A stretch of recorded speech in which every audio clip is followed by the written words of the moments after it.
कमा सकते हैं।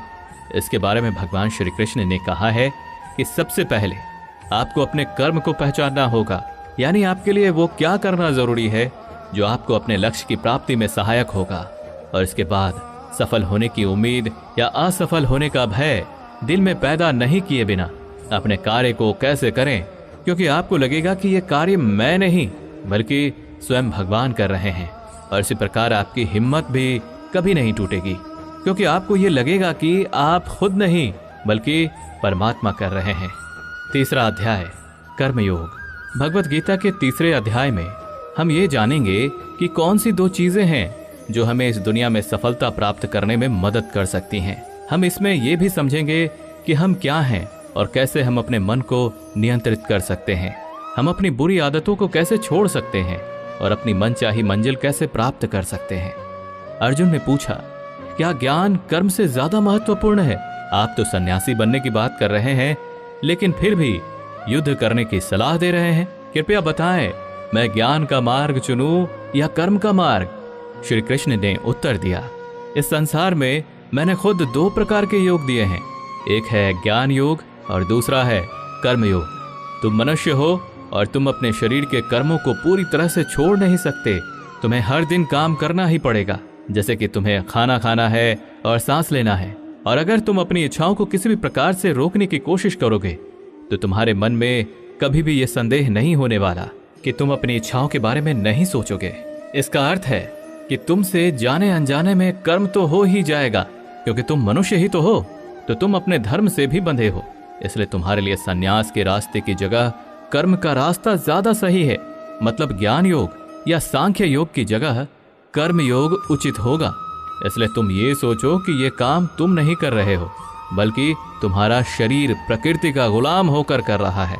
फल की इच्छा किए बिना अपना कर्म योग को करो, क्योंकि अगर तुम अपने आप को स्वयं के कर्म का करने वाला नहीं मानोगे तो मैं तुम्हारा कर्ता बनूंगा।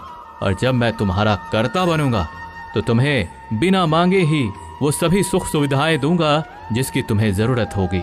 अगर तुमने बिना मेहनत किए ही सुख सुविधाओं और राज्य का भोग किया तो तुम एक चोर की भांति हो जाओगे और तुम कभी परमात्मा यानी कि मुझसे नहीं मिल पाओगे, मुझ में लीन नहीं हो पाओगे।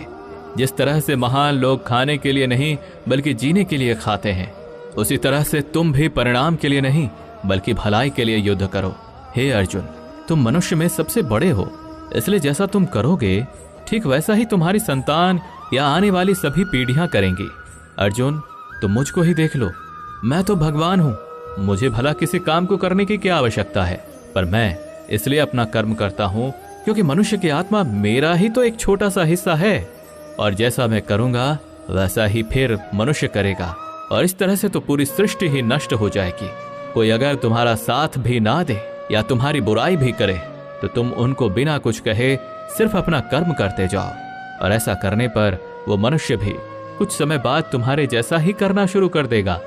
जो मनुष्य ये सोचता है कि वो कर्म खुद कर रहा है, उससे बड़ा मूर्ख और दुखी इस दुनिया में कोई नहीं है। और ज्ञानी लोगों के द्वारा ऐसे मूर्खों पर कभी ध्यान नहीं देना चाहिए। इसलिए हे अर्जुन, तू भी अपने आप को इस कर्म के बंधन में ना बांधकर बिना किसी आशा के, दया के और पश्चाताप के इस युद्ध को लड़।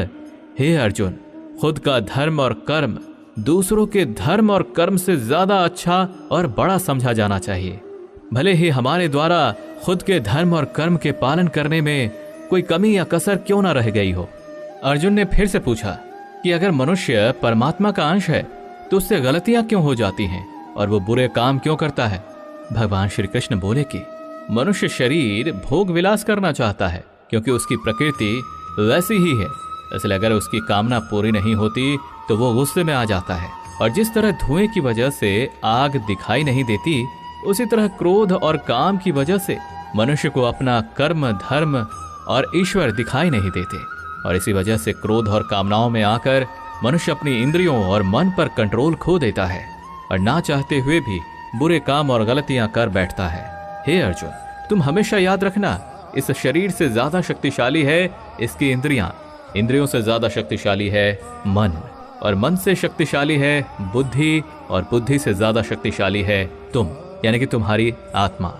इसलिए हे अर्जुन, तू अपनी आत्मा से अपनी बुद्धि को वश में कर तो तुम्हारी बुद्धि मन को वश में करेगी, और फिर मन तुम्हारी इंद्रियों को वश में करेगा, और इंद्रियां तुम्हारे शरीर को, यानी कि तुम्हारे बुरे कर्मों को। मित्रों, श्री कृष्ण द्वारा कही गई बातों को अगर हम आज के परिवेश में देखें तो इस दुनिया में परिणाम दो चीजों से आते हैं, ज्ञान और कर्म, यानी कि नॉलेज और एक्शन। आज की दुनिया में हम दोनों चीजों को जोड़कर देखें तो हमारे लिए एक्शन भी उतनी ही जरूरी है जितना ज्ञान, यानी कि नॉलेज। ज्ञान का मतलब ये नहीं है कि आप कुछ भी उठाकर पढ़ लिया, बल्कि नॉलेज का मतलब तो ये है कि आप ये सबसे पहले जान लें कि आपके लक्ष्य क्या है, आपकी काबिलियत और आपकी समस्या क्या क्या है, और इन सबको मिलाकर अपने लक्ष्य तक पहुंचने की आपकी प्लानिंग क्या क्या है। ये है आपकी ज्ञान, यानी कि नॉलेज। इसके अलावा आपको एक और चीज ध्यान में रखनी है कि आप शरीर नहीं हो, आप केवल एक आत्मा हो। आपकी आत्मा यानी कि आप खुद अपनी अच्छी बुरी भावनाओं, अपने विचार से भी बहुत ऊपर हो, और अगर आप इस तरह से सोचोगे तो अवश्य ही आपकी समस्याएं दूर हो जाएंगी और वो बहुत छोटी लगने लगेंगी। इस अध्याय में आगे बढ़ने पर हम दूसरे रास्ते के बारे में जानेंगे। श्री कृष्ण कहते हैं कि हमें कभी ये नहीं सोचना चाहिए कि कर्म हम कर रहे हैं, हमें ये सोचना है कि हमारे द्वारा ईश्वर कर रहे हैं। और जब हम इस तरह से सोचेंगे तो हमारे जीवन में दो अच्छे प्रभाव होंगे। पहला ये कि आप अपनी मेहनत के परिणाम को लेकर आपको कोई भी टेंशन नहीं होगी, और दूसरा ये कि आप अपने मन को स्थिर करके सबसे ज्यादा मेहनत करने लगोगे। सभी शब्दों की बजाय ये आपको समझना चाहिए कि आपको कभी भी अपने कर्मों के परिणामों पर खुश या दुखी होने का अधिकार नहीं है, क्योंकि श्री कृष्ण के उपदेशों के अनुसार मनुष्य को केवल कर्म करने का अधिकार है। इसके साथ ही आप किसी भी बुरी आदत से कैसे मुक्त हो सकते हो, इसका विचार करें। इसे बहुत ही सरल शब्दों में समझाया जा सकता है। आप अपने आप को भगवान का छोटा सा अंश अर्थात आत्मा ही समझें, और इसके बाद आप जब अंतर ध्यान से, यानी अपने आत्मा के ध्यान से अपने मस्तिष्क को नियंत्रित रखोगे, और मस्तिष्क से अपने मन को, और फिर जब आपका मन आपके शारीरिक इंद्रियों को नियंत्रित कर लेता है, तो बुरी आदतों को छोड़ना कुछ भी मुश्किल नहीं होगा। अध्याय 4, ज्ञान कर्म संन्यास योग, यानी सगुण भगवान का प्रभाव और कर्मयोग का विषय।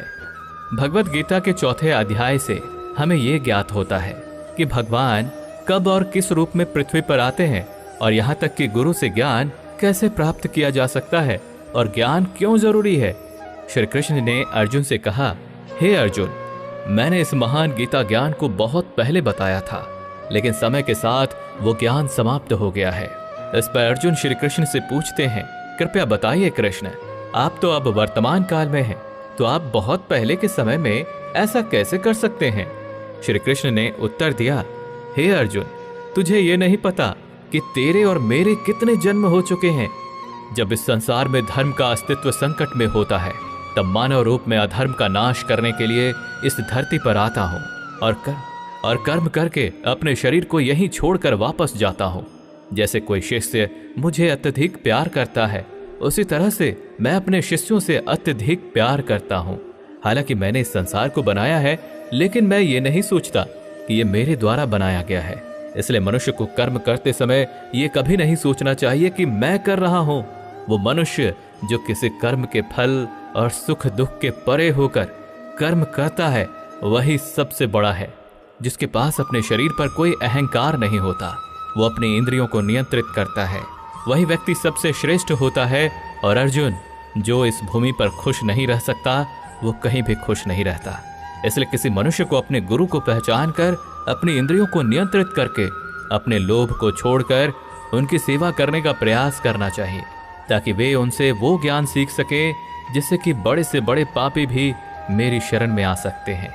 जिस प्रकार आग सूखी हुई लकड़ी को जला देती है, उसी तरह से गुरु से प्राप्त किया गया ज्ञान अज्ञानता को दूर कर देता है। हमेशा कर्म करने वाला और हमेशा मेरी में श्रद्धा रखने वाला ही मुझे प्राप्त कर सकता है। इसलिए जिसने कर्मयोग के माध्यम से सभी कर्मों को और अपने आप को परमात्मा के लिए समर्पित कर दिया है, उस मनुष्य को उसके कर्मों के बंधन में कभी भी नहीं बांधा जा सकता। इसलिए अर्जुन, तू भी मेरे दिए हुए ज्ञान से समझ कि कर्म नहीं बल्कि मैं कर रहा हूं। दोस्तों, इस चौथे अध्याय में स्पष्ट रूप से कहा गया है कि जब भी मानवता का नाश होता है तो नेगेटिव ऊर्जा लोगों में अत्यधिक होती है। तब तब भगवान किसी भी रूप में आकर धर्म को पुनः स्थापित करते हैं। इसमें यह भी बताया गया है कि अगर किसी से आपको कुछ सीखना है तो सबसे पहले आपके मन में उसके प्रति सम्मान होना चाहिए, कोई लालच नहीं होना चाहिए और बुरी भावना भी नहीं होनी चाहिए। और यह ज्ञान प्राप्त करना और सीखना हमारे लिए क्यों आवश्यक है और इसका कारण क्या है? हम अगर किसी क्षेत्र में हो तो स्वाभाविक रूप से बताया जा सकता है कि हमें उस क्षेत्र के गुरु से ज्ञान प्राप्त करना होगा। और ज्ञान वो तरीका है जिससे इस जीवन में अपने लक्ष्य से और उस जीवन में आपके परमात्मा से मिल सकता है।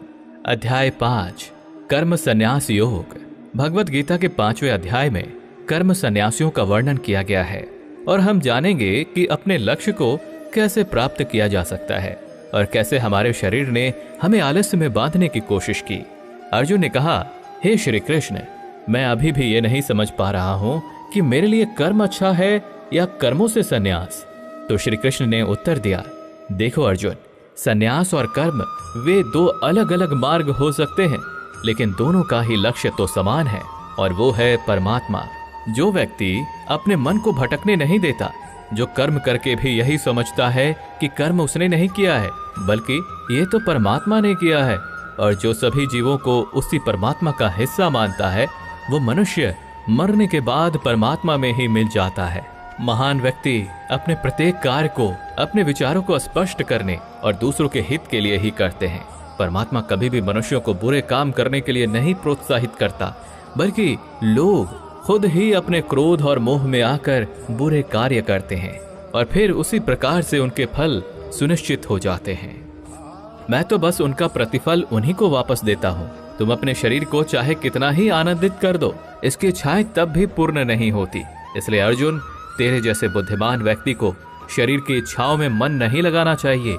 इस संसार का असली मूल्य होता है वो जिसने अपने शरीर का नाश होने से पहले अपने क्रोध का नाश कर लिया हो, जो संपूर्ण प्राणियों का हित करता है, जिसका मन किसी भी कार्य में नहीं बनता और जो अपने भटकते हुए मन को एक जगह केंद्रित करके परमात्मा को याद करता है। वही व्यक्ति सुखी भी है और परमेश्वर सहित सभी के प्रिय भी। इसलिए हे अर्जुन, ये इंद्रियां, मन, बुद्धि, इच्छा, आशा, डर और क्रोध ही तेरे शत्रु हैं, इन्हें छोड़ दो। दोस्तों, हमारी बॉडी अर्थात हमारा शरीर हमेशा आराम से रहना चाहता है, लेकिन क्या आपने कभी सोचा है कि अगर इसमें आत्मा नहीं होती तो क्या होता? हम अक्सर अपने शरीर को ही अपनी पहचान मान लेते हैं। हम कहते हैं, ये मेरी आंखें हैं, ये मेरे हाथ हैं, और जब हमारा शरीर हमें आराम करने के लिए बोलता है तो हम सो जाते हैं। लेकिन क्या आप ये सोच सकते हैं कि शरीर आपकी बुद्धि पर भारी हो गई है?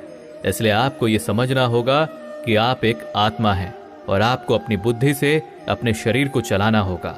दोस्तों, जो रास्ते भगवत गीता में दिखाए जा रहे हैं वे मानव को परमात्मा से मिला देते हैं। अगर आप इन सभी बातों को अपने जीवन में अपनाते हैं तो आप अपने सपनों को पूरा करने की दिशा में एक कदम आगे रहोगे।